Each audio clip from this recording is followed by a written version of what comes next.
안녕하세요. 한남뉴타운 천지부동산 김석상입니다. 한남 3구역 경매물건 34억, 최초 입찰가가 34억, 1차에서 결정이 됐는데 좀 더 깊이 있게 살펴보도록 하겠습니다.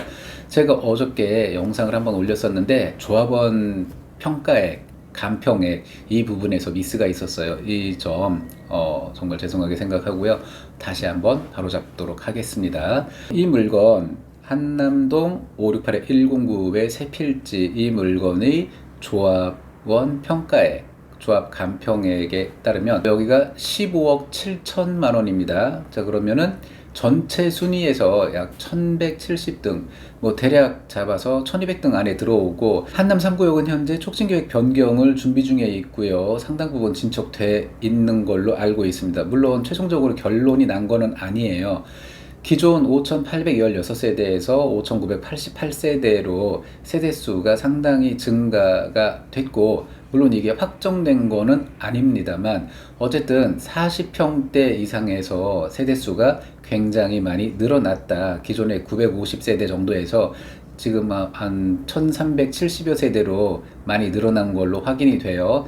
이런 부분들 감안했을 때 이 물건, 오늘의 이 경매 물건이 차지하는 순위 1170등 정도, 그러면 118 타입에 쏙 들어올 수 있겠다.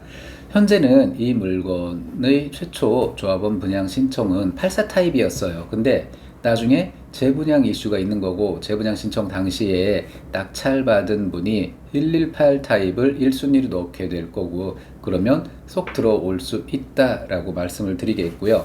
자, 요 물건이 평가액이 15억 7천이었어. 그러면 이게 34억 감평이니까 똑같은 감평 이렇게 해서 각 착오를 일으킬 수가 있는데요. 입찰가로 정정하겠습니다. 입찰가가 34억이면 평가가 15억 7천이니까 프리미엄이 후덜덜하네요. 그런데도 현재 여기에 나와 있는 일반 매물들이 프리미엄을 보면 대략 제가 볼 때 25억짜리도 없어요. 정말 27, 8억에 35 호가로도 나오고 하니까 15.7에 30을 더하면 40.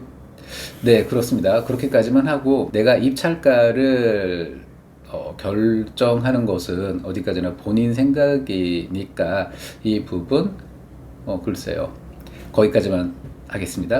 등기부를 한번 살펴보도록 하겠습니다. 한남동 568-109예요. 여기는 소유권 이전이 2002년 4월 16일에 있었습니다. 그리고 제가 판단한 걸로는 이 소유자분은 이 집에, 여기 한남동 집에 5년 이상 거주를 하지 못했어요. 그래서 일반 매물로 나올 수가 없었다. 물론 2주택이기 때문에 안 될 수도 있는 거고, 어쨌든 이 등기부만 봤을 때는 어떤 자격 조건을 갖추지 못했다라는 거고, 반드시 경매 외에는 달리 방법이 없다라는 겁니다.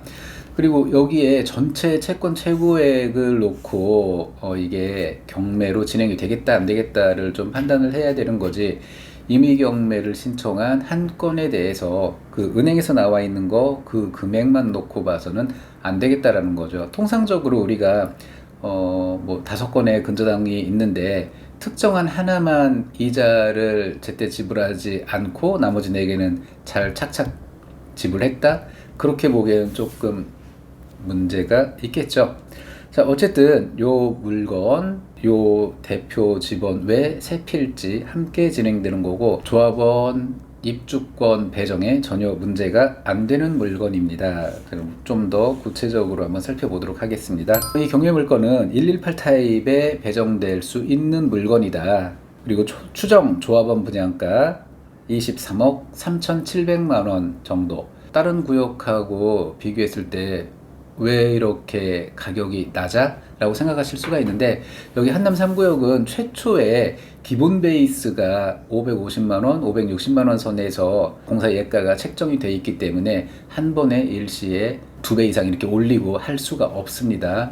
물론 이것도 확정된 가격은 아니지만 참고하시고요. 그리고 추정 분담금을 보면 23억 3,700에 맞춰서 보면 7억 6,700 정도가 더 들어갈 수 있겠다. 그러면 입찰까지 기준으로 해서 18억 3천이 프리미엄인데, 요거보다는 상당히 높은 가격, 올라간 가격으로 낙찰이 될 수밖에 없겠죠.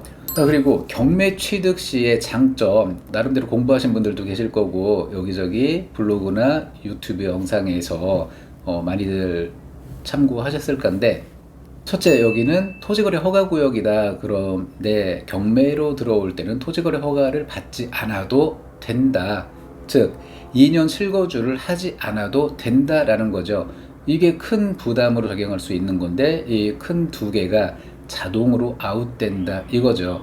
그리고 요 세 번째, 이것도 결코 작지 않은 건데 자금조달계획서 및 증빙자료 제출 의무가 없다라는 겁니다.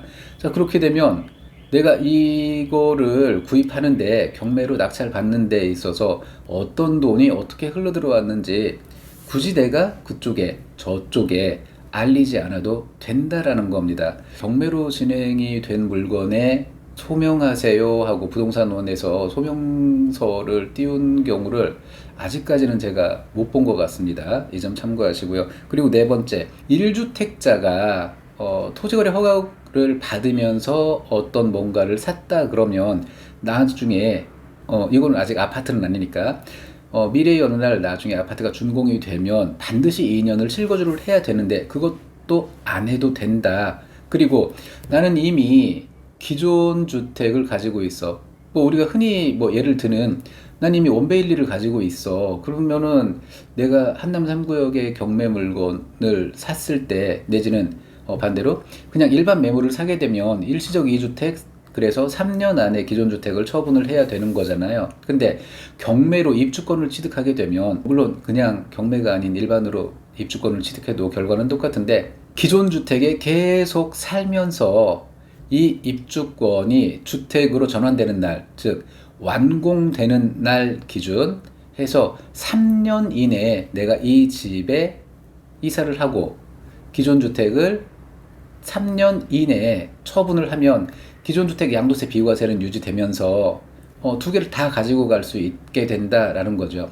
제가 그 도로나 옳근생 이런 물건들을 소개해 드리면서 이런 구조를 여러 차례 말씀을 드렸었는데 구조는 똑같습니다. 그래서 기존 주택에 계속 보유 거주하고 가치 상승 그대로 누릴 수 있고 한남 3구역의 입주권도 그대로 가져가면서 가치 상승분 그대로 가져갈 수가 있겠다. 내 수익으로 잡을 수가 있겠다라는 거죠. 가장 중요한 거, 나중에 내가 여기에 안 들어와도 된다는 거, 이 부분도 뭐 결코 작지 않은 부분입니다.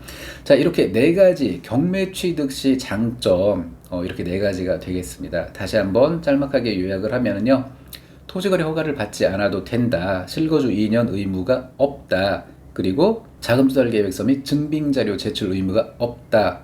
자금에서 굉장히 자유로울 수 있다는 거고요. 네 번째, 1주택자가 대체주택 개념의 주택을 취득할 수 있게 된다라는 거죠. 여기서 뭐 설명드릴 거는 아닌데 대체주택에는 크게 두 가지가 있습니다. 한남 4구역이나 5구역 이렇게 재개발구역에 뭔가를 가지고 있는 분, 물론 재건축도 마찬가지인데 사업 시행인가 이후에 내가 정말로 실거주할, 언제까지? 완공할 때까지 실거주할 주택이 필요한 거잖아요. 그때 어떤 주택을 하나 또 구입해서 내가 거기 실거주할 수 있습니다. 물론 뭐 취득세나 이런 거 중과되는 거는 둘째로 치고 이렇게 할 수 있다. 첫 번째 그렇고, 두 번째는 이 케이스, 기존 주택이 있는데 입주권을 구입하거나 입주권으로 전환될 수 있는 그런 물건을 구입해서 진행하는 거. 이렇게 크게 대체주택은 두 가지로 볼 수 있는데 오늘 이 경매 물건 이미 관리처분 인가가 낮기 때문에 설명드린 두 번째 케이스에 해당하는 대체주택 개념이 성립이 된다라는 겁니다. 자, 오늘의 경매 물건에 관심 있으신 분은 저 한남 뉴타운 천지부동산 노란자화상을 찾아주십시오.